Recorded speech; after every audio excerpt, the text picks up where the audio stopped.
ะโตอะระหะโตสัมมาสัมพุทธัสสะนะโมตัสสะภะคะวะโตอะระหะโตสัมมาสัมพุทธัสสะนะโมตัสสะภะคะวะโตอะระหะโตสัมมาสัมพุทธัสสะสัญญาณหายครับเลยไลฟ์ใหม่อะระหะโตสัมมาสัมพุทธัสสะนะโมตัสสะภะคะวะโตอะระหะโตสัมมาสัมพุทธัสสะนะโมตัสสะภะคะวะโตอะระหะโตสัมมาสัมพุทธัสสะพุทธังสรณังคัจฉามิพุทธังสรณังคัจฉามิธัมมังสรณังคัจฉามิธัมมังสรณังคัจฉามิสังฆังสรณังคัจฉามิสังฆังสรณังคัจฉามิทุติยัมปิพุทธังสรณังคัจฉามิทุติยัมปิพุทธังสรณังคัจฉามิทุติยัมปิธัมมังสรณังคัจฉามิทุติยัมปิธัมมังสรณังคัจฉามิทุติยัมปิสังฆังสรณังคัจฉามิทุติยัมปิสังฆังสรณังคัจฉามิตติยัมปิพุทธังสรณังคัจฉามิตติยัมปิพุทธังสรณังคัจฉามิตติยัมปิธัมมังสรณังคัจฉามิตติยัมปิธัมมังสรณังคัจฉามิตติยัมปิสังฆังสรณังคัจฉามิตติยัมปิสังฆังสรณังคัจฉามิปานาติปาตาเวรมณีสิกขาปะทังสมาธิยามิปานาติปาตาเวรมณีสิกขาปะทังสมาธิยามิอะทินนาทานาเวรมณีสิกขาปะทังสมาธิยามิอะทินนาทานาเวรมณีสิกขาปะทังสมาธิยามิกาเมสุมิจฉาจาราเวรมณีสิกขาปะทังสมาธิยามิกาเมสุมิชฌาจาราเวรมณีสิกขาปะทังสมาธิยามิมุสาวาทาเวรมณีสิกขาปะทังสมาธิยามิมุสาวาทาเวรมณีสิกขาปะทังสมาธิยามิสุราเมรยมัชฌัปปมาทัฏฐานาเวรมณีสิกขาปะทังสมาธิยามิสุราเมรยมัชฌัปปมาทัฏฐานาเวรมณีสิกขาปะทังสมาธิยามิอิมานิปัญจสิกขาปทานิสีเลนะสุขติยันติสีเลนะโภคสัมปทาสีเลนะนิพุติยันติตัสมาสีลังวิโสทะเยลำดับต่อไปพระสงฆ์10 รูปจะโปรดเมตตาสวดมัตติกาครับนะโมตัสสะภะคะวะโตอะระหะโตสัมมาสัมพุทธัสสะนะโมตัสสะภะคะวะโตอะระหะโตสัมมาสัมพุทธัสสะนะโมตัสสะภะคะวะโตอะระหะโตสัมมาสัมพุทธัสสะพุทธัลละธัมมาพุทธัลละธัมมากัตตาธัมมาสุขายาเวทนายาสัมปยุตตาธัมมาทุกขายาเวทนายา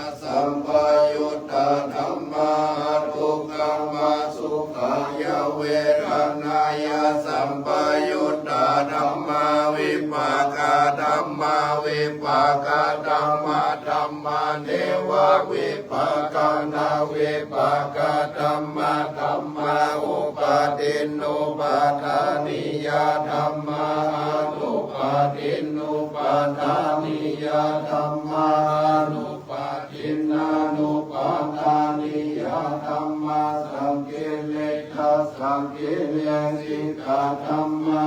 สังกิเลทัสสังกิเลสิกขาธัมมาสังกิเลทัสสังกิเลสิกขาธัมมาตังกัจจวิจาระธัมมาวิทักขวิจาระมัตตธัมมาวิทักขวิจาระธัมมาปิติสังฆัตตะธัมมาสุขัสสะตัสสะธัมมาอุเบกขาสังฆัตตะธัมมาทัสสะเนนะปะหะตัปปะธัมมาภาวนายัปะหะตัปปะธัมมาเนวทัสสะเนนะนะภาวนายัปะหะตัปปะธัมมาทัสสะเนนะปะหะตัปปะเหตุกะธัมมาภาวนายัปะหะตัปปะเหตุกะธัมมาเนวทัสสะเนนะนะภาวนายัปะหะตัปปะเหตุกะธัมมาจายังคามิโนนัมมาปัญจยังคามิโนธัมมาเนวะจายังคามิโนนาปัญจยังคามิโนธัมมาเสกธัมมาเสกธัมมาเนวะเสกนาเสกธัมมาปาริตมามา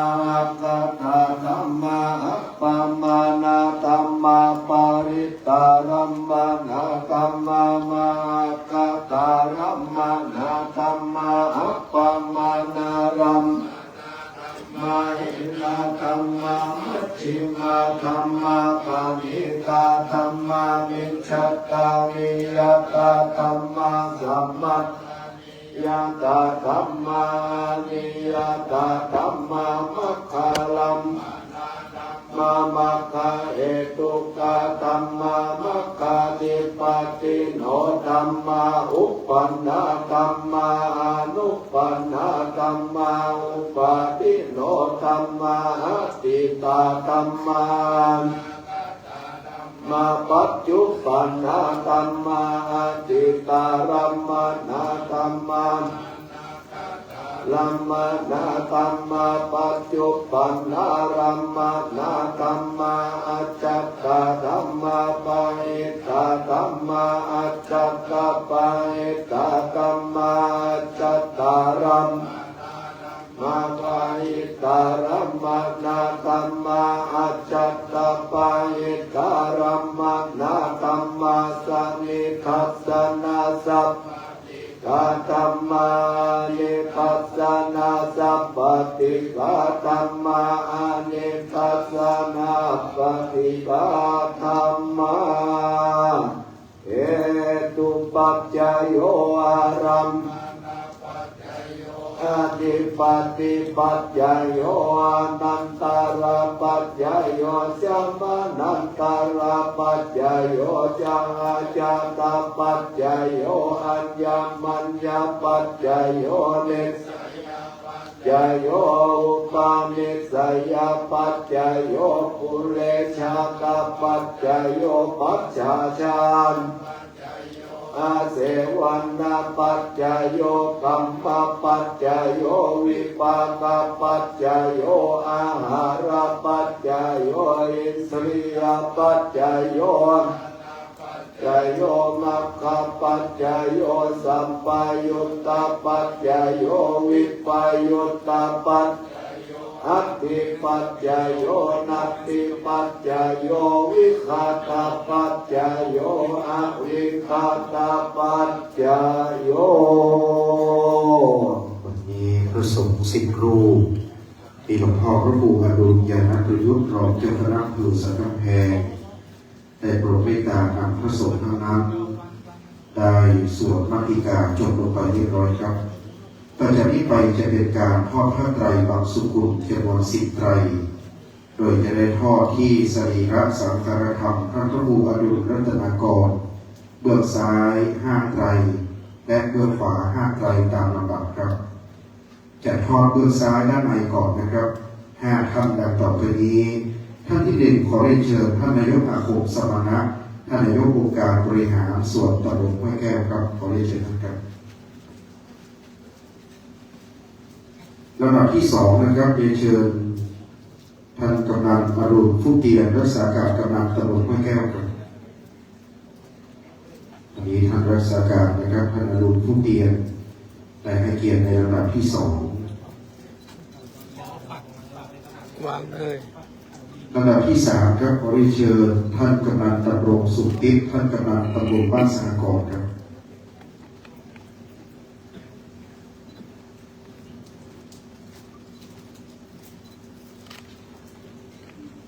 จากนั้นท่านที่4จะเรียนเชิญท่านนายกประเสริฐตัดคำท่านนายกองค์การบริหารส่วนตำบลสากรนะครับ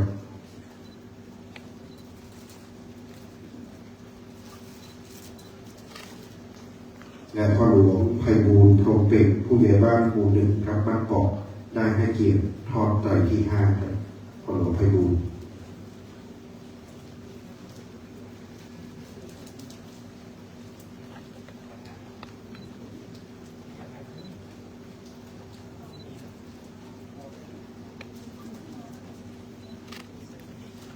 ถ้าพ่อหลวงไพบูลย์ติดภารกิจเลื่อนขึ้นนะครับจะเป็นพ่อหลวงพีรพลทาเดินครับ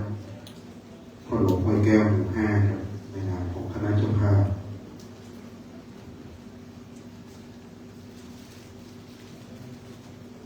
ลำดับเบื้องซ้ายนะครับจำนวน5 ไตร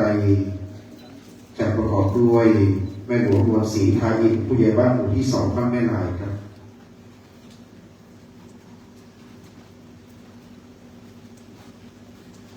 ลำดับต่อไปนะครับเรียนเชิญพ่อหลวงสุชาติธรรมปัญโยครับพ่อหลวงหมู่ที่6บ้านปางกอกครับ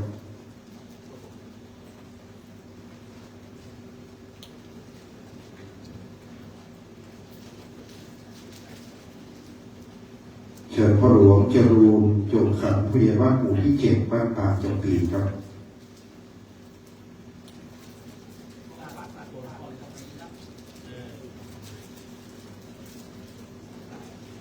จากนั้นได้เชิญท่านผู้บริการนัทพงษ์ใจบานท่านผู้บริการโรงพยาบาลส่งเสริมสุขภาพตำบลห้วยแก้วครับ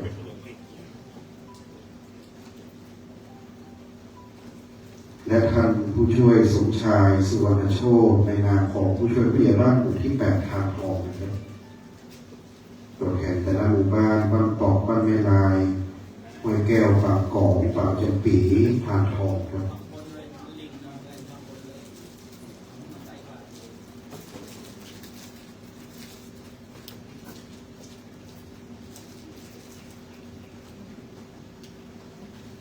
วันนี้คราวนี้ผมคณะสงฆ์ทั้ง10 รูปโปรดเมตตาพิจารณาพระไตรปิฎกสุขุมด้านละ5 รูปด้านซ้าย5 รูปด้านขวา5 รูปนะครับด้านซ้ายนับแต่หลวงพ่อวัดโมกม้าถึงหลวงพ่อวัดแม่หาแหนครับด้านขวาครูบาวัดโมกเขียวไปจนถึงครูบาวัดดอนปีนนะครับท่านผู้ชมประนมมือขึ้นครับ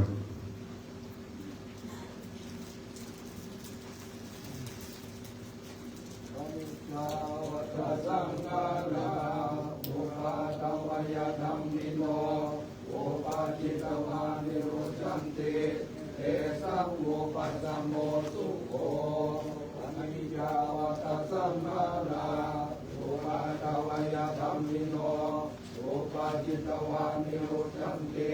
เอสังโฆปัสสโมสุโขอานิจจาวัฏสังขารา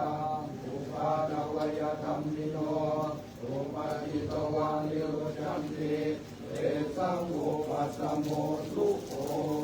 กราบนมัสการขอบพระคุณพระมหาเถระจากนั้นพระมหาเถระทั้งนั้นนะครับจำนวน10 รูปจะเมตตาขึ้นเทียบอาสมและจากนั้นพระครูอดุลแก้วนาประยุทธ์รองเจ้าคณะอำเภอสันกำแพงเจ้าอาวาสวัดม่วงมาตาจะนำพระสงฆ์อนุโมทนาครับ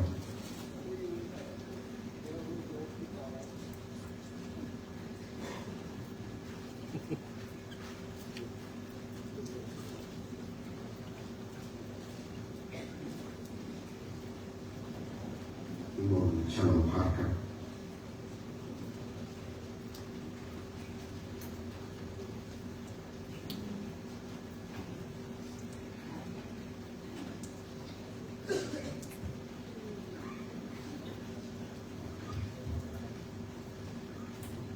ยะถาวาริวหาปุระปาริปุเรนติสาคารังเอวะเมวะอิโตตินังเปตานังอุปกัปปติ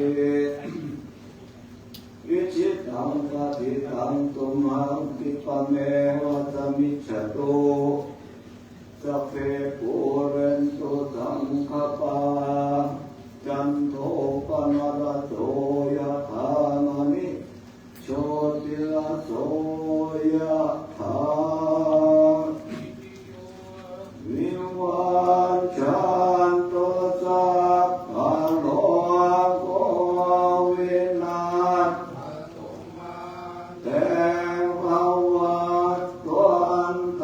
รายโยสุขิติโยโกภวสัพพิติโยวิวัต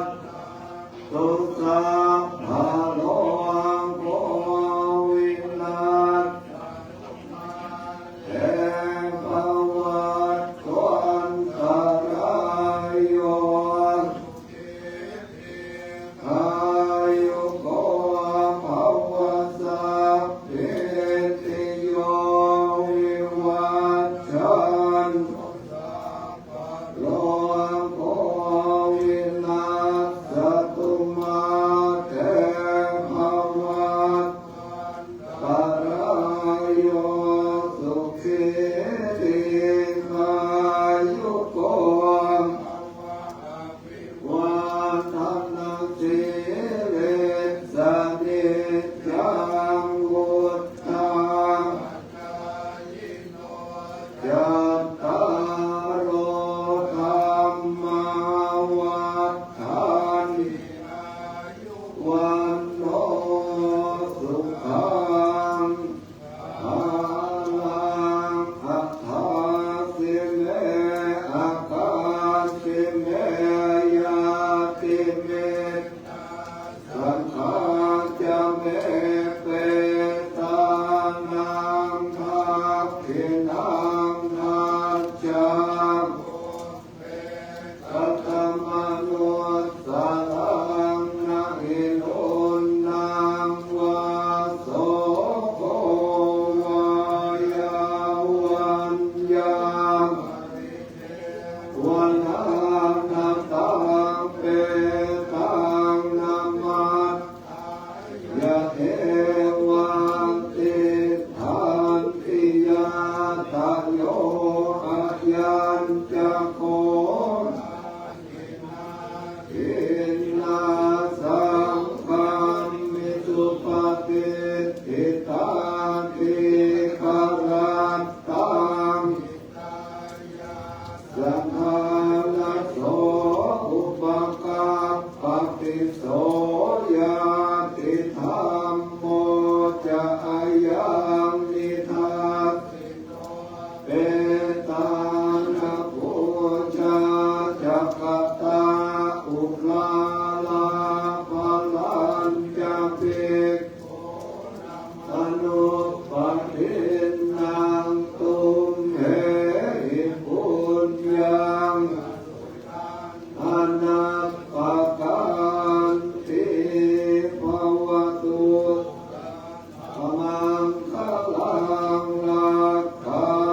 นั่งเทียบอาสมด้านข้างหลวงพ่อพระครูวินิจสุภาจารย์ครับด้านในจะเป็นที่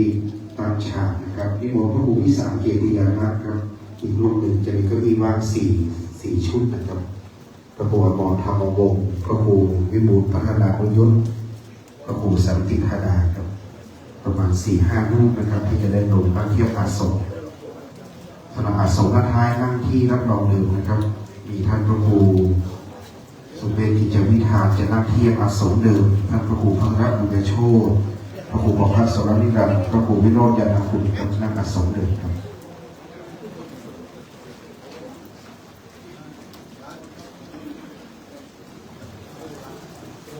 ถ้าหากมีอาสมด้านล่างนะครับที่บนพระครูสมเด็จกิจวิธานข้างครูบาเชียงชัย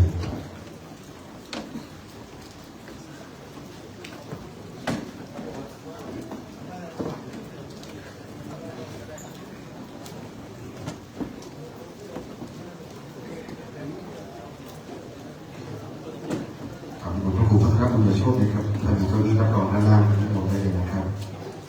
ถ้าหากไม่มีเก้าอี้รับรองด้านล่างจะนิมนต์เทียบอาสมเด็จครับเพื่อความงดงาม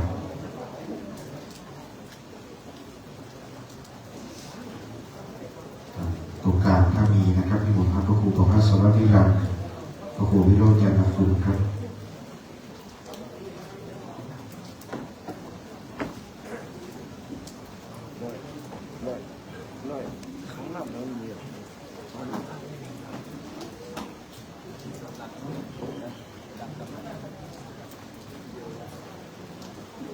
ในบัดนี้ในขณะนี้นะครับเป็นหน้าที่กลุ่มพิธีการศพที่ได้รับพระราชทานที่7สำนักงานวัฒนธรรมจังหวัดเชียงใหม่ได้ปฏิบัติหน้าที่นะครับในการเตรียมพร้อมในสถานที่สำหรับสาธุชนนะครับตามที่นำเรียนไว้ในเบื้องต้นท่านที่สวมหมวกกรุณาถอดหมวกนะครับขอรบกวนปิดเสียงของเครื่องมือสื่อสารทุกชนิดเจ้าหน้าที่เชิญกล่องน้ำหลวงส่งพระราชทานเข้าสู่มณฑลพิธีทุกท่านไม่ต้องลุกยืนถวายความเคารพไม่มีการบรรเลงเพลงสรรเสริญพระบารมีให้นั่งอยู่ด้วยอาการอันสำรวมนะครับและให้พิธีการนี้เงียบสงบที่สุดสำหรับเดี๋ยวอีกสักครู่หนึ่งครับข้าราชการที่แต่งกายด้วยชุดปกติขาวไว้ทุกปลอกแขนดำนะครับถ้าหากลืมปลอกแขนดำไว้ทุกไม่ต้องลุกยืนให้นั่งประจำที่ไว้ชุดกากีนะครับไม่ต้องสวมปลอกแขนเดี๋ยวจะได้ลุกมาในการตั้งแถวรอรับกล่องน้ำหลวงส่งพระราชทานดังนั้นนี่คือหน้าที่ของเราท่านทั้งหลายในการสนองงานในเรื่องพระยุคลบาทของความเป็นข้าราชการในอำเภอแม่ออนวันนี้ท่านอภินันท์เรามากุลท่านปลัดอาวุโสรักษาการแทนพระนายอำเภอแม่ออน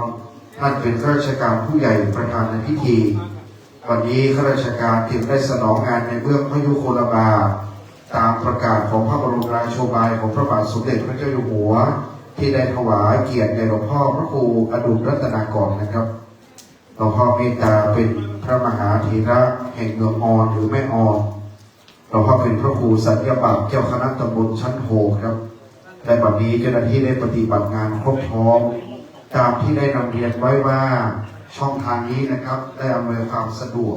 สำหรับข้าราชการไม่งั้นเราจะได้ยืนตากฝนเพราะข้าราชการไม่ใช่อภิสิทธิชน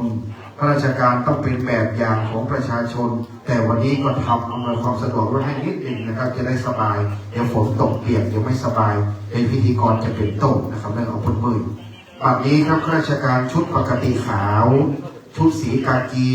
ตั้งแถวตรงในเต็นท์ครับหรือการยืนซ้อมแถวอย่างไรทางประธานท่านประหลัดจะนั่งอยู่นะครับเป็นประธานใหญ่ข้าราชการเราจะนั่งแต่ยืนแถวเลยนะครับด้านในเต็นท์ครับสวมรองเท้าที่ลืมปลอกแขนดำให้นั่งกับที่นะครับไม่ต้องลุกยืนให้นั่งประจำกันไว้ครับไม่ต้องลุกยืนนะครับ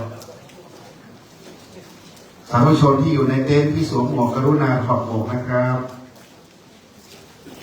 วันนี้ลุกยืนในเต็นท์ชุดสีกากีออกมาให้ทุกท่านเลยครับที่อยู่ด้านในศาลาชุดสีกากีออกมายืนด้านนอกทั้งหมดเลยครับสีกากีนะครับที่อยู่ในศาลาชุดปกติขาวนะครับออกมายืนด้านหน้า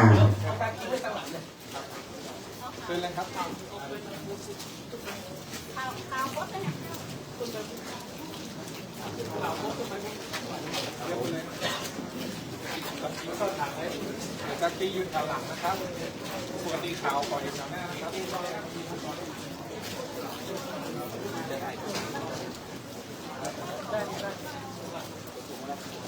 แถวนี้ก็ได้นะครับแถวหลังตรงนี้ก็ได้นะครับ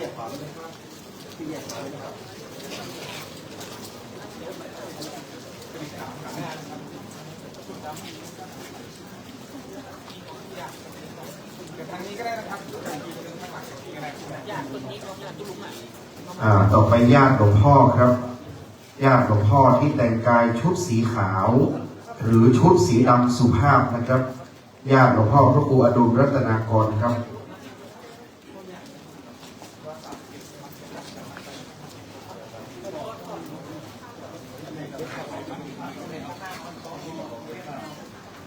ต้องในกางเกงยีนนะครับผู้หญิงต้องเป็นกระโปรงได้กระเป๋านิดหนึ่งครับครับอย่าลืมปิดเสียงเครื่องมือสื่อสารนะครับที่เรามาฝากที่ปิดเสียงหรือยังในกระดังนี่นะ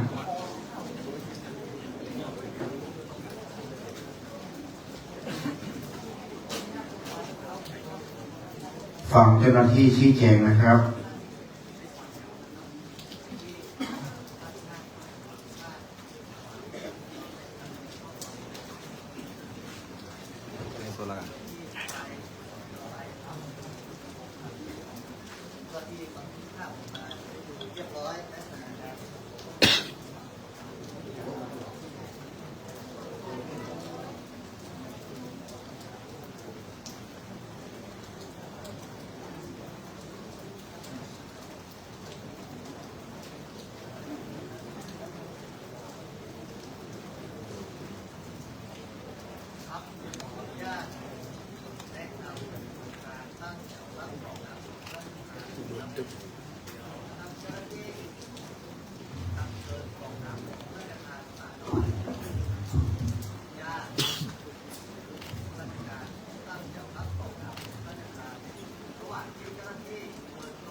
ขอบคุณเจ้าหน้าที่กลุ่มพิธีการศพที่ได้รับพระราชทานที่7สำนักงานวัฒนธรรมจังหวัดเชียงใหม่ได้ให้คำชี้แจงและแนวปฏิบัติแก่ข้าราชการผู้ตั้งแถวรอรับกรอบน้ำหลวงส่งศพราชการเข้าสู่มงคลพิธีความนี้เมื่อทราบถึงพระเดชพระคุณของพระบาทสมเด็จพระวชิรเกล้าเจ้าอยู่หัวรัชกาลที่10แห่งพระบรมราชจักรีวงศ์ผู้ทรงพระคุณอันประเสริฐโดยหลวงพ่อพระครูอดุลรัตนากรนั้นเป็นพระสงฆ์ทรงสมณศักดิ์เป็นพระครูสัญญบัตรเจ้าคณะตำบลชั้นโทมีราชทินานามเมื่อหลวงพ่อถึงแก่มรณภาพตามพระบรมราโชบายที่ได้ชี้แจงไปในคำรบเบื้องต้น ว่าจะต้องขอรับพระราชทาน1น้ำหลวงสงศพพระราชทาน2เครื่องเกียรติยศประกอบศพในวันนี้ครับหลวงพ่อจึงได้รับพระราชทานหีบเชิงชายเป็นเครื่องเกียรติยศประกอบศพหากมีการพระราชทานเพลิงศพก็จะมีการพระราชทานกล่องเพลิงอีกครั้งหนึ่งแต่โดยหลวงพ่อนั้นได้แจ้งกุศลศรัทธาไว้ว่าขออุทิศร่างเป็นอาจารย์ใหญ่จึงจะได้ส่งสรีระมอบร่างและปัจจุบันนี้เจ้าหน้าที่กลุ่มพิธีการศพที่ได้รับพระราชทานที่7สำนักงานวัฒนธรรมจังหวัดเชียงใหม่เชิญกล่องน้ำหลวงสงศพพระราชทานเข้าสู่วัดห้วยแก้วอำเภอแม่ออมจังหวัดเชียงใหม่ทุกท่านอยู่ในอาการอันสำรวมพร้อมกันณบัดนี้ครับ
เจ้าหน้าที่ได้เชิญกล่องน้ำหลวงสงศพพระราชทานตั้งไว้ในที่อันควรด้านหน้าสรีระสังฆธรรมพระครูอดุลรัตนากรนะครับขอบพระคุณเจ้าหน้าที่ผู้ปฏิบัติงาน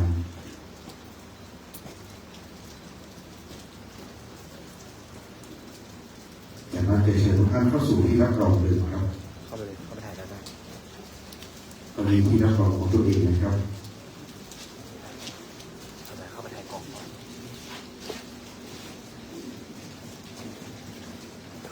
วันนี้ท่านอภินันท์รองค์คุณท่านปลัดอาวุโส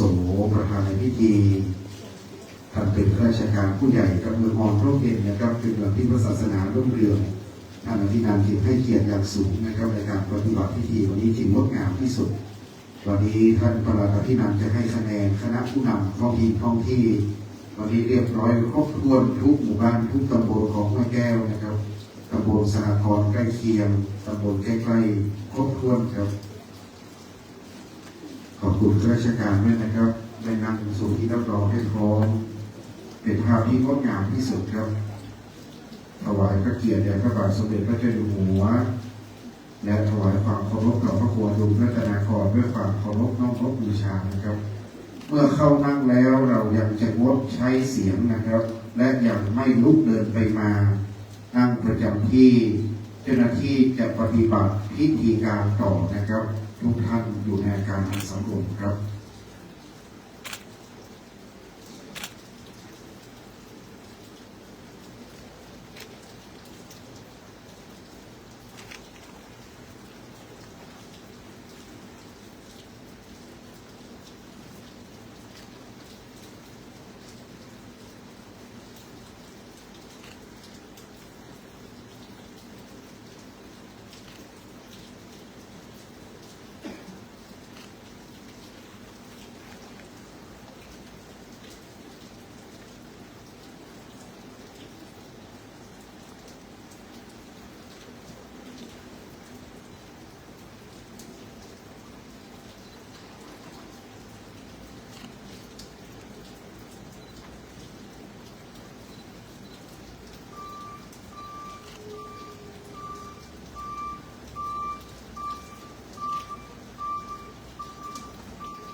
ญท่านประธานในพิธีท่านอภินันท์เหล่าภกุลท่านปลัดอาวุโสรักษาการแทนนายอำเภอแม่ออน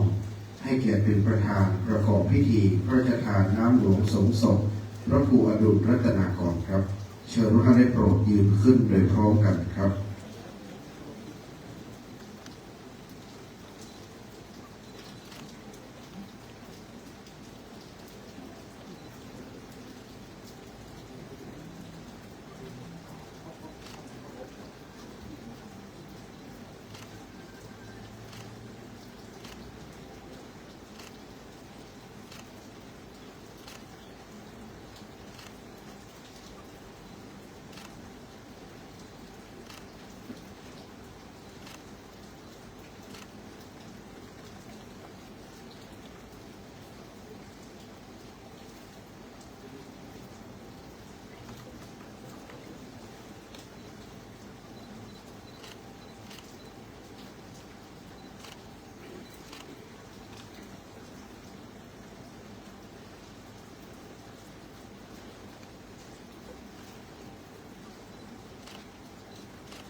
ขอบคุณท่านอภินันท์เหล่าภกุลครับ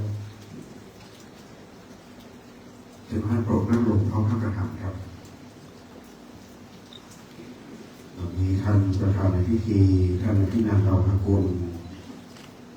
ได้เป็นประธานประกอบพิธีพระราชทานน้ำหลวงสงศพ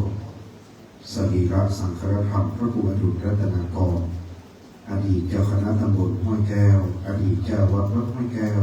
อำเภอแม่อ่อนจังหวัดเชียงใหม่แล้วนะครับ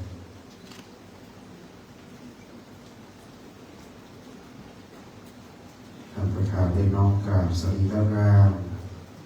ถวายความเคารพโดยหันหน้าไปทางทิศใต้เมื่อกี้นะครับคือที่พระบาทสมเด็จพระเจ้าอยู่หัวประทับอยู่ครับในทางทิศใต้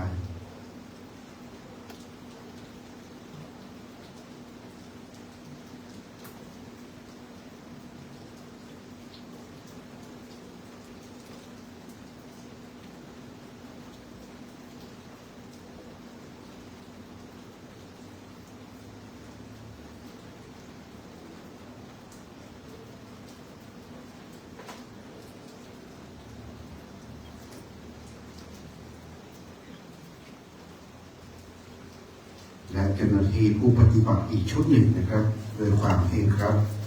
จะเข้าน้อมนำปฏิบัติในการประกอบพิธีในส่วนของการตั้งเครื่องเกียรติยศประกอบศพ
และในการตั้งปฏิบัตินะครับเจ้าหน้าที่จะน้อมปฏิบัติงาน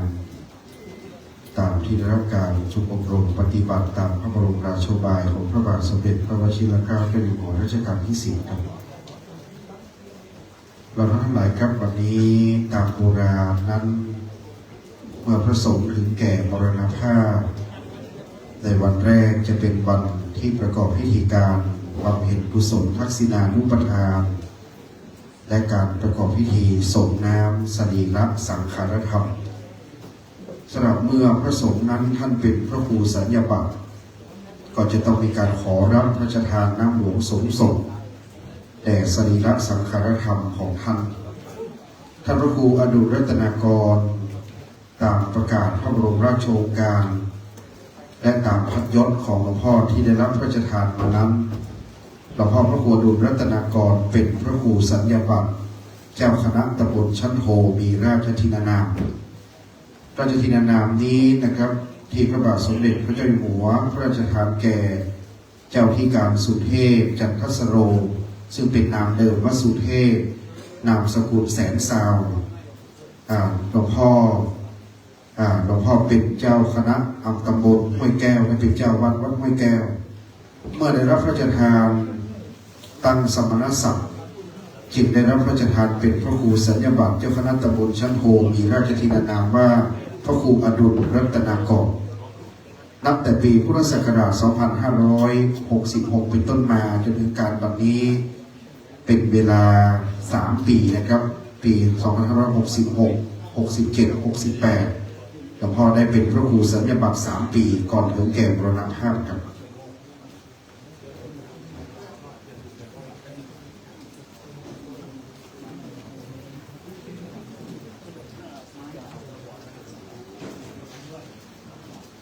ดังนั้นทุกอย่างทุกประการจึงเป็นไปด้วยความเรียบร้อยครับสำหรับน้ำอบน้ำหอมนั้นนะครับน้ำที่เป็นน้ำสงฆ์พระราชทานจึงประกอบด้วยน้ำอบที่ท่านประหลัดได้ให้เกียรติแล้วอีกอันหนึ่งนะครับจะเป็นสีเหลืองขมิ้นจึงเรียกว่าน้ำขมิ้นครับคนเหนือที่หากว่าใส่ส้มปล่อยลงไปจึงเรียกขมิ้นส้มปล่อยมีความเหลืองนะครับเหลืองอำพันธ์งดงามได้ประกอบพิธีการเป็นที่เรียบร้อยให้สวยงามทุกประการสมบูรณ์แบบให้สมเกียรติแห่งหลวงพ่อพระครูอดุลรัตนากรการปฏิบัติพิธีการนั้นนะครับเจ้าหน้าที่เป็นผู้น้อมนำปฏิบัติด้วยการนี้หลวงพ่อได้ตั้งเจตนาว่าจะขออุทิศร่างการบำเพ็ญกุศลสัตตมวาน7 วันนั้นจึงงดไปการบำเพ็ญกุศลปัญญาสมวานจึงงดไปและการบำเพ็ญกุศลสัตตมวาน100 วันจึงงดนะครับถ้าหากไม่มีการอุทิศร่างจะต้องมีการบำเพ็ญกุศล7 วัน50 วันและ100 วันหาก1 ปียังไม่มีกำหนดการพระราชทานเพลิงศพต้องบำเพ็ญกุศลครบ1 ปีอีกวาระหนึ่งถ้าหากว่ายังไม่พร้อม2 ปียังไม่มีการพระราชทานเพลิงก็จะบำเพ็ญกุศลครบ2 ปี3 ปี4 ปีจนกว่าจะมีหมายกำหนดการพระราชทานเพลิงศพการพระราชทานเพลิงศพของพระสงฆ์นั้นคนเหนือยึดถือว่าเป็นงานใหญ่มากนะครับจึงมีภาษิตว่าซิปปอยหลวงอย่างบรรเต้าปอยล้องานเดียวดังนั้นงานพระสงฆ์นั้นจึงเรียกว่างานปอยล้อครับงานปอยหลวงคือการฉลองเสนาสนะถาวรวัตถุแต่สำหรับงานของพระสงฆ์นั้นจึงเรียกว่างานปอยล้อขนาด10 งานปอยหลวงรวมกันไม่เท่าปอยล้องานเดียวครับแต่หลวงพ่อพระครูอดุลรัตนากรท่านมีกุศลตั้งมั่นบอกว่าขออุทิศร่างให้นักศึกษาคณะแพทยศาสตร์ที่เรียนหมอคณะเทคนิคการแพทย์คณะพยาบาลศาสตร์คณะเภสัชศาสตร์คณะทันตแพทยศาสตร์และคณะศึกษาศาสตร์ในเรื่องของสุขภาพศึกษาได้ศึกษาแล้วครับไปเป็นอาจารย์ใหญ่แล้วนะครับจะมีการพระราชทานเพลิงศพอาจารย์ใหญ่ที่หลังที่วัดรัตถิวันพระนอนของต่างปีนี้ที่วัดสวนดอกครับปีละประมาณ500 กว่าร่างดังนั้นนักศึกษาแพทย์จะเคารพอาจารย์ใหญ่มากๆครับ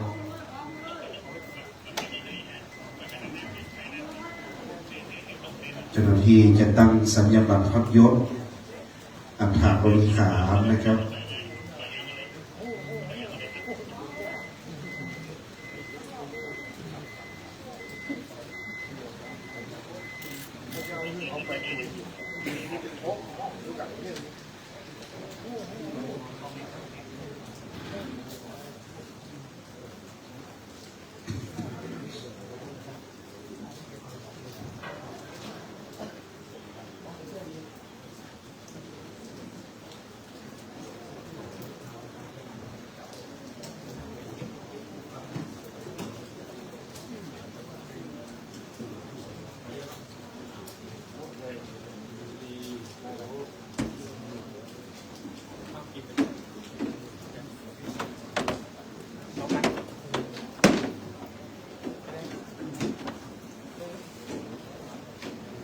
าที่ได้น้อมนำปฏิบัติอย่างงดงามนะครับวันนี้ต้องขอบพระคุณในน้ำใจและความตั้งใจของคณะเจ้าหน้าที่ที่ให้เกียรติมาปฏิบัติวันนี้อย่างงดงามครับวันนี้เครื่องเกียรติยศประกอบศพสำหรับพระครูสัญญบัตรนะครับที่ตั้งอยู่จึงเรียกว่าหีบเชิงชายครับเป็นสิ่งที่พระบาทสมเด็จพระเจ้าอยู่หัวพระราชทานแด่พระสงฆ์ทรงสมณศักดิ์ในระดับพระครูสัญญบัตรทุกระดับชั้นและพระมหาปริยธรรม9ประโยคหากถึงแก่มรณภาพที่เรียกว่าหีบเชิงชายนะครับ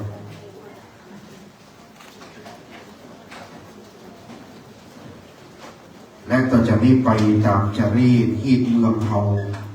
จะได้สู่มาสดีละราขอนิมนต์พระสังฆเจ้าที่มีพรรษาอายุการต่ำกว่า40มีท่านอาจารย์พระพนมพระธิการพนมเป็นต้นได้นำพระภิกขุสงฆ์องค์เนรได้นั่งเทียบเบื้องหน้าพร้อมกับขันดอกและขันขมิ้นส้มปล่อยกระเด็นเราจะได้โอกาสขอสู่มาตามลำดับนะครับเจิญพ่อแก่วัดวิยาวัจกรผู้จารวัดห้วยแก้วและญาติพี่น้องมานั่งต่อพระสงฆ์ด้านบนนี้นะครับขอเชิญพ่ออาจารย์วิยาวัจกรสถาติจองของวัดที่ส่งมือเข้าจังหันหลวงพ่อศรัทธาที่มาใส่บาตรวันพระวันศีลถ้าหากนั่งแต้มได้คือมานั่งต่อพระสงฆ์พ่ออาจารย์พ่อแก่บ้านแก่วัดเข้ามานั่งด้วยกันเนิ่นศรัทธาที่มีพรรษาศรัทธาพระสงฆ์ที่มีพรรษาอายุการต่ำกว่า40กับศรัทธาเข้ามานั่งต่างกันนะครับพระสงฆ์องค์สามเณรที่อยู่ในตำบลห้วยแก้วนิมนต์นะครับเนิ่นนิมนต์อาจารย์พนมได้กำขันข้อต่อกำน้ำขมิ้นส้มปล่อยที่ตั้งไว้นะครับพระสงฆ์ตนมีพรรษาอายุการต่ำกว่า40พอหลวงพ่ออายุได้61พรรษา40ดังนั้นคณะสงฆ์ที่ต่ำพรรษาต่ำกว่า40นิมนต์นะครับเป็นพระสงฆ์องค์เนรผู้จารแก่วัดศรัทธาคนเฒ่าคนแก่ที่ได้เคยขึ้นกินดานตัวหลวงพ่อวันนี้เขาจะได้สู่มาสรีระร่างตามธรรมเนียมโบราณบ้านเมืองนะครับเข้ามาเลยครับ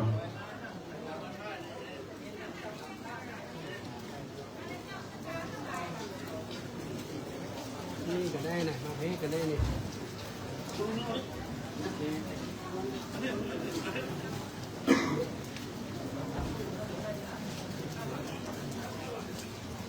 ศรัทธาน้อยใหญ่ยิ่งใจประนมมือขึ้นน้อมจิตเพื่อเป็นสมาธิ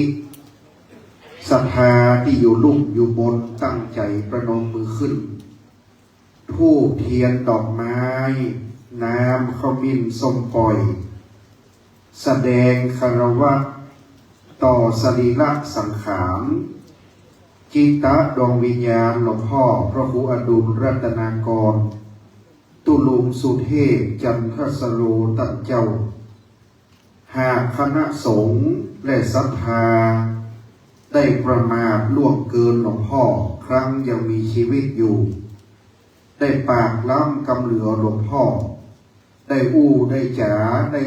ล่วงเกินด้วยกายด้วยวาจาด้วยใจตั้งใจก็ดีมาได้ตั้งใจก็ดี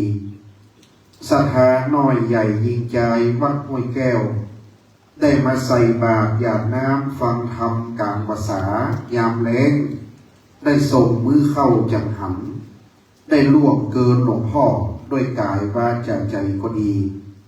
ขอหลวงพ่อได้อนุญาตโตโปรดคือเป็นอโหสิกรรมอย่าได้เป็นนิวรณธรรมกรรมมันแก่กล้าแถมประการหนึ่งขอหลวงพ่อได้โปร่งวัดโปร่งวา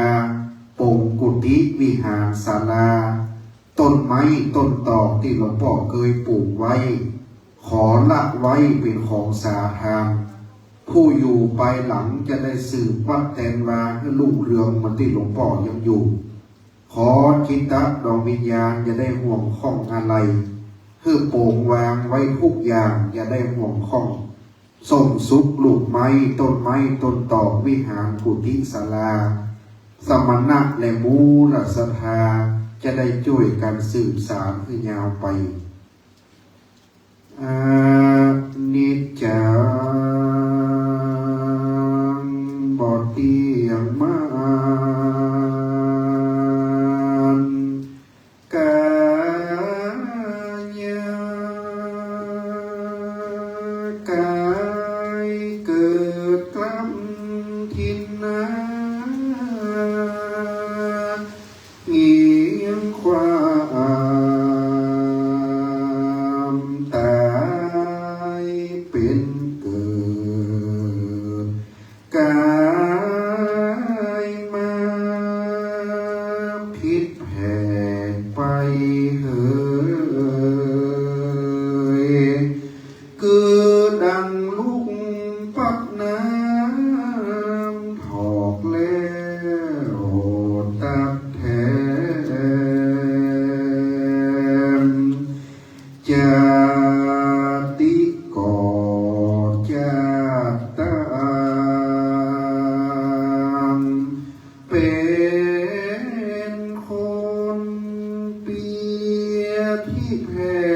ดังลูกปัดน้ำถอกแล้วตักแถมเสียงสามเสียงแหบแห้งโหยหาเสียงพิลาบเวตนาห้ำให้เสียงสิ้นและศรัทธาวอนโศกวิโมลเสียงยาบหิวหอดร้ายทเวทวางโศกาหังวันตามิสิรสาคัมภเมพันเตสาธุสาธุโอกาสะข้าแต่สรีระร่างและจิตตาดวงวิญญาณของหลวงพ่อท่านพระครูอดุลรัตนากรตุลุงสุเทพจันทสโรตั้งเจ้าบัดนี้โอกาสพิเศษมาเถิดโดยจิตคำหนึ่งบอกแล้วเพราะว่าตุลุงได้กล้าแกล้วไปจากอาวาสสัมทานห้วยแก้วเมืองอ่อนเวียงพิงเจียงใหม่ไปตามความจริงแห่งโลกย่อมมีความเศร้าโศกเสมอกันย่อมปะกันตัดติหันตัดตินั้นคือปัจจาและแดนดงแดนที่โปรดโปรเตความยังสรีระร่างกายยังหากบอกฝังก็จะเผาจีใหม่ตกต่ำไตปัทวีก็มีจะแลนาบัดนี้ศรัทธาผู้ขาตั้งหลายตั้งสมณะศรัทธาอันหมายมีตุเจ้าพระน้อยและมหามูลศรัทธาวัดห้วยแก้วตั้งมิตรสหายวงใหญ่จำพระตั้งคณะศรัทธาผู้ดูแลอุปถากศาสนาตั้งญาติกาของหลวงพ่อก็ได้ปากันสนมโคงควายโตแต่งแปลงพร้อมน้อมนำมายังมีมาผู้บุพานาจาดวงดอกเข้าตอกดอกไม้และลำเตียนพร้อมด้วยน้ำขมิ้นสมปล่อยมาใส่เนื้อขันธรรมเรศเพื่อว่าจะมาน้อมนิ้วเกศขอขัดมาขอหลวงพ่อจุมีธรรมเมตตาไหวนาปฏิกะหารับเอาแล้วหากบำมูรศรัทธาและสมณศรัทธาผู้ขาตั้งหลายหากได้ประมาทตะลวงเกินโดยอิริยาปาทะตั้งสี่บ่รู้แจ้งทีเป็นพระมาดำบ่สมเปิ้งกวนพิษผวนด้วยกระบวนแบบเบาด้วยกายกรรมวจีกรรมมโนกรรมอันบ่งามมนเศร้าเข้าในตะยิ่งขอขมาลาโตขอหลวงพ่อได้โพดอโหสิกรรมอย่าได้เป็นบาปเป็นกรรมเป็นนิวรณธรรมกรรมอันเจริญสรีระร่างและจิตตาดวงวิญญาณตั้งเจ้า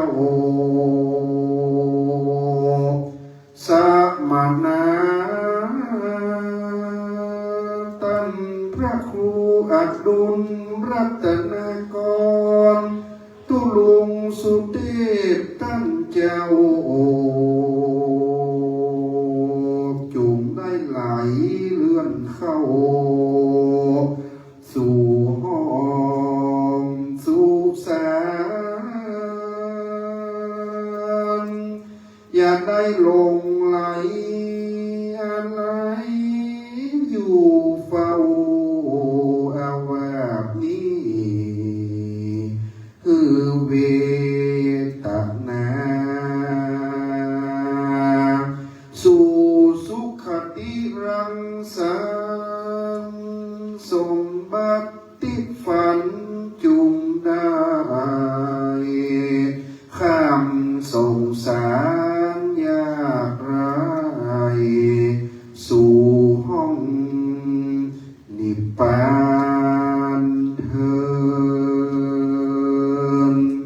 มหาเถเรพมาเทนาทวารตะเยนักตัง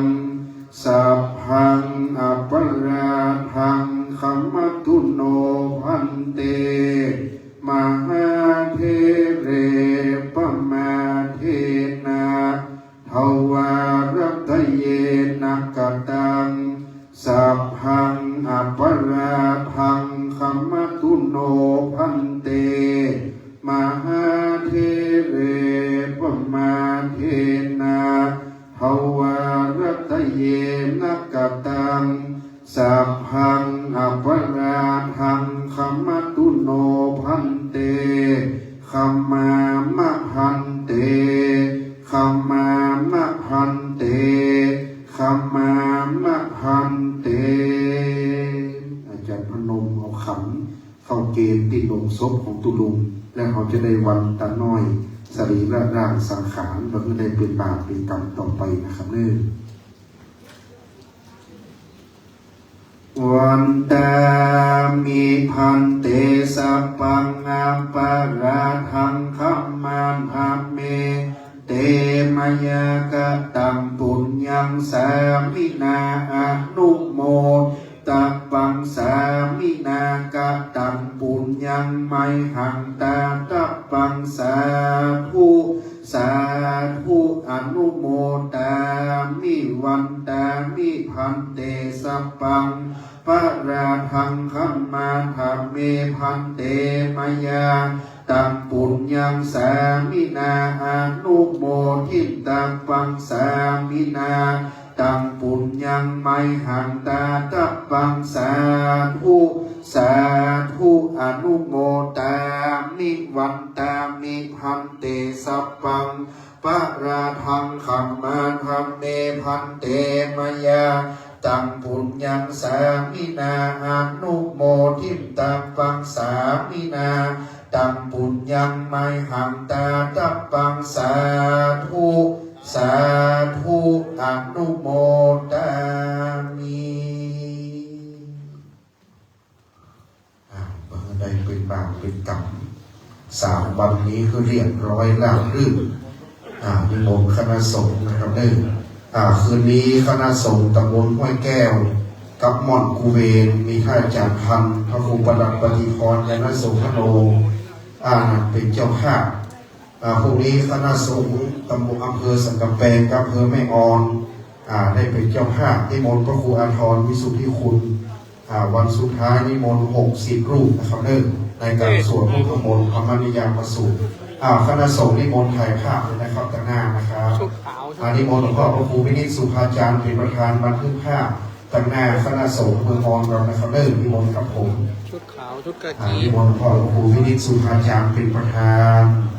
คณะสงฆ์แม่ออนทุกตำบลนะครับนิมนต์บันทึกภาพครับผมแม่ออนนี่กับคนกินแม่ออนเดี๋ยวชุดขาวชุดกะกีหน่อยเนอะชุดขาวชุดขาวชุดในก่อนเนาะผู้เจ้าเนาะครับนิมนต์คณะสงฆ์ครับสำหรับเป็นมือมอนนิมนต์ครับผมคุณลุงศรีบุญเรืองนิมนต์ครับผมขอบคุณพระเจ้าประสงค์ทุกรูปนะครับพรุ่งนี้ค คณะสงฆ์เป็นเจ้าภาพถึงมงอนสนามแปลงนะครับพวกนี้ขอนิมนต์ทุกวัดร่วมฟังธรรมกลางคืนนะครับคืนนี้นะจันพันธ์ม่อนกูเวนกับคณะสงฆ์ตำบลห้วยแก้วเป็นเจ้าภาพนิมนต์วัดบ้านมอนเป็นองค์เทพนะครับพวกนี้วัดหนองตองครับผม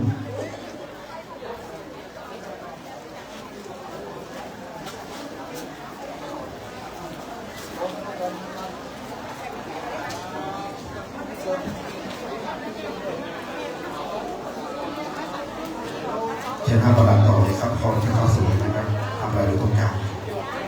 ทำอะไรเข้าตรงกลางให้น้องครับรับทายครับนะครับคณะสงฆ์ขอเรียนตามท่านประหลัดบันทึกภาพต่างๆกัน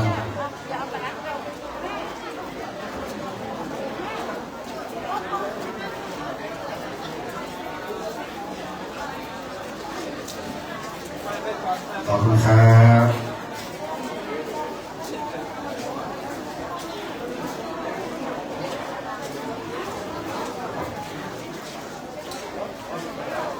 เรียบร้อยครับผมเทศบาลก็จะทายเชิญเป็นคณะลีดเดอร์อบตนะครับอบตห้วยแก้วแล้วก็กำนันผู้ใหญ่บ้านชุดหนึ่งไปเพื่อจะได้เตรียมจัดสถานที่แล้วนะครับขอบคุณนะครับ